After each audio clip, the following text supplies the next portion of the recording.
previously on WandaVision.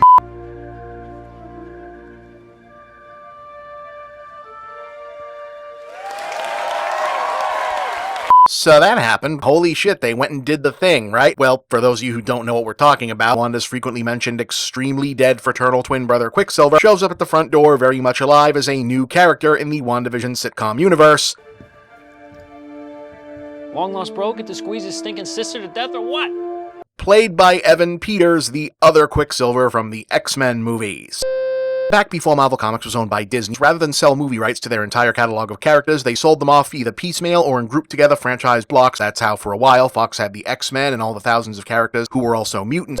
When the Marvel Studios first started, the whole Marvel Inc. enterprise was still run by Isaac Ike Perlmutter, a reclusive billionaire so disdainful of publicity and generally mysterious that this is the best-known recent photo of him. He's also got a reputation for being kind of an asshole, extremely conservative and out of touch culturally, and is said to have had a very negative impact on the speed and frequency at which Marvel greenlit movies starring characters who weren't white men or keeping salaries extremely low despite record-breaking box office numbers, along with being a major political backer of the Trump administration over the last several years. It's widely reported that his presence behind the scenes was the reason many MCU actors and creators were openly talking up bailing after Age of Ultron. Disney ultimately stepped in and split the Marvel machinery in half, leaving Kevin Feige with complete creative control of the film side. Perlmutter was still able to exercise a measure of influence over Marvel Television and Marvel Publishing.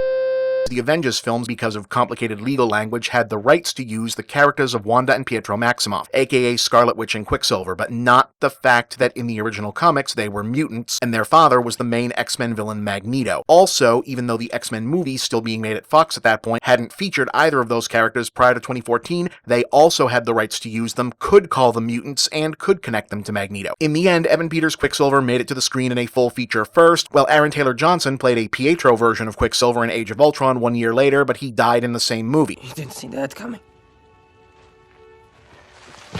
Alright then, the MCU continued on into pop culture domination, the X-Men movies limped to the finish line several installments later, with really only Logan and Deadpool movies to show for it. And that was kinda where that ended off. But meanwhile, on the comics side, even before he was shut out of the movie end of things entirely, Ike Perlmutter was said to have been the driving force behind various edicts involving what to do with the X-Men and the mutants that helped make a big mess out of their place in the comics cosmology. What have you done?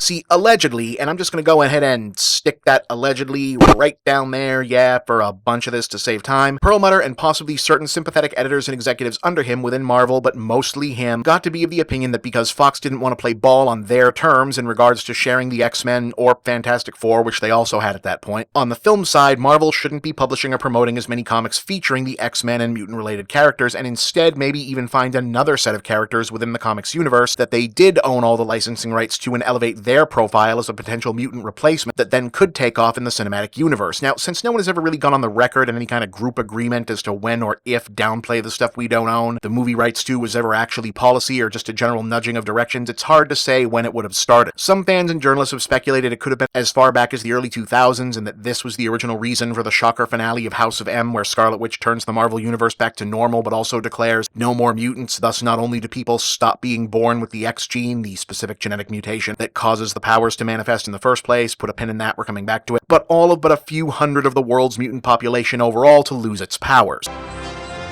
Get a towel. I don't believe it! What's all the yelling about? What's going on here? What the hell? The thing is, despite that, it didn't really do anything to curb the mega popularity of the X-Men themselves across the Marvel brands, and the big push to cut down on their overall presence didn't begin in earnest until several years later, when Perlmutter, again allegedly, decided on what he wanted the MCU's X-Men replacements to actually be, and thus who was going to get that alternative shoved to the front line in the comics: the Inhumans. Who? Now, if this was the case, it does make a certain amount of sense if you know the broad outline of the Inhumans, and to be fair, most people do not. You can see the logic in it at least. Originally appearing in early Fantastic Four storylines and later becoming recurring Marvel support players and fan faves with a decent-sized cult following over the decades, the Inhumans is a concept where in many ways a prototype where you can see Stan Lee and Jack Kirby trying out a lot of the bigger, weirder conceptual ideas of the superhero team as societal construct, allegory, or vessel for exploring esoteric pulp sci-fi ideas about evolution and mythology. It's easy to see the building blocks of what eventually became the X-Men in them, but also later Kirby creations like New Gods and the Eternals. In any case, the simple version is the Inhumans are this ancient, pre-human society that lives in a secret hidden city and whose members have superhuman powers that manifest after ritual exposure to a gas element called terrigen, prior to which they appear basically human. Later retcons would attribute their existence in this condition to genetic experiments on early prehistoric man by the alien race the Kree, whom you're probably familiar with from a bunch of other MCU stuff by now. They're the bad blue aliens from Captain Marvel and the Guardians of the Galaxy films. I haven't a clue what's going on here, but I'll act like I do. So, right around the same time that the Marvel-Disney deal was getting finalized, Age of Ultron was rolling into theaters, the Netflix shows were gearing up, and Agents of S.H.I.E.L.D. just starting out, the Inhumans started getting a higher profile in the comics world, and the word started to get around that this was the reason and the plan, i.e. turning Inhumans, as in the core main characters from the long-running main series title, into an MCU-ready replacement for the X-Men, but more immediately making Inhuman in general a replacement for mutant.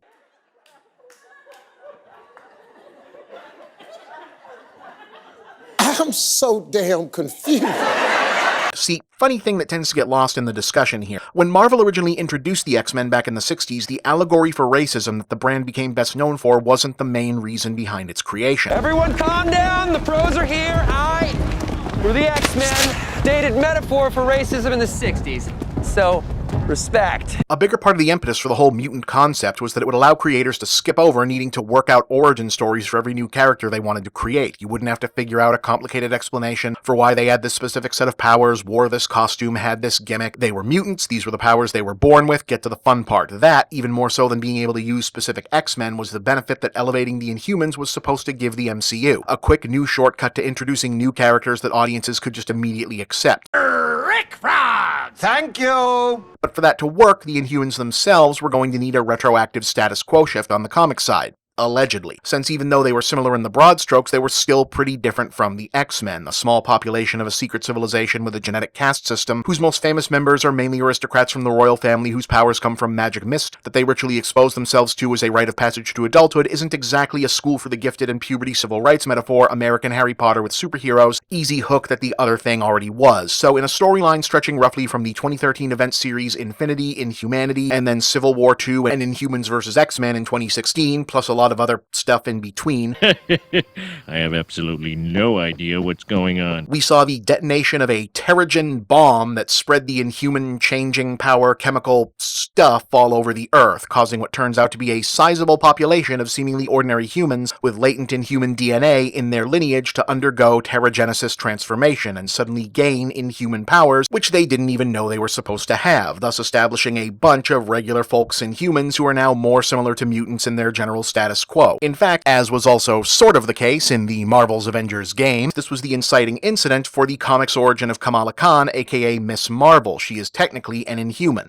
I'm just your typical teenage girl. I watched the Avengers fight bad guys until the Terrigen wave spread across the planet.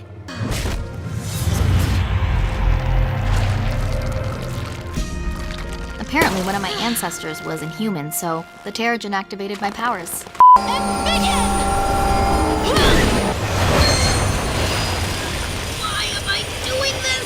Don't feel bad if you didn't know that or forgot about it, since she is literally the only remotely well-received, popular, or long-lasting thing to come out of any of this nonsense. You really think I can do this? Of course I do. You're here because the team believes in you. That makes you an Avenger. That's all I needed to hear. Thanks, Cap. You're working your cuteness on me, man. Your irresistible cuteness. Oh, also, Terrigen is a lethal poison to mutants, it turns out. Oh, come on! So, one more thing pushing the X-Men out of the way, hence Inhumans vs. X-Men. A compressed, dialed back, and honestly a little better story-wise version of this Terrigen bomb concept was then subsequently translated into the second and third seasons of Agents of S.H.I.E.L.D., aka the two most actually pretty good seasons of Agents of S.H.I.E.L.D., largely as a result, one more time, allegedly, of decisions set in motion back before the TV and film sections of the MCU were all but officially separated from each other as directly as they ended up being. The supposed plan was for agents to do the groundwork of laying out the regular people all over the world suddenly becoming Inhumans aspect as a foundation for the MCU to suddenly be full of new B, C, and D-list superheroes heading into Phase 3. They built a team to defend the world. What is happening to me? Against the very ones they fight to save. We call ourselves Inhumans. while separate Inhumans movie introduced the more expansive and elaborate ancient civilization royal family side of the franchise with Black Bolt and Medusa and Lockjaw and all of those guys, all aligning with the comic side of thing, having set these characters up as the new, more prominent Marvel superpowered weirdo franchise, overriding the boring old X-Men. Which, of course, is not what happened. Not a great plan.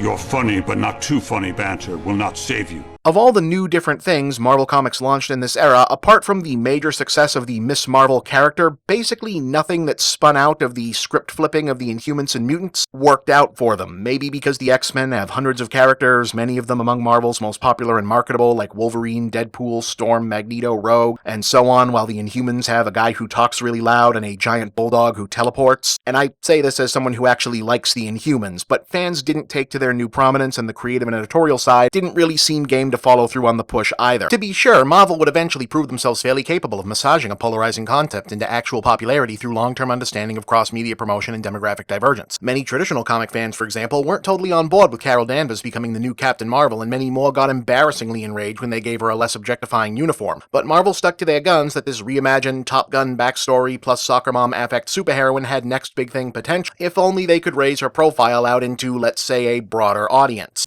Could we hurry this up? I am really uncomfortable being a girl in this store. And $1.128 billion in ticket sales later, they were exactly right about that. But it did not work out that way for the Inhumans, and we'll dig into the mess that followed and how WandaVision might be trying to clean it all up, or not, next time in Part 3. I'm Bob, and that's The Big Picture.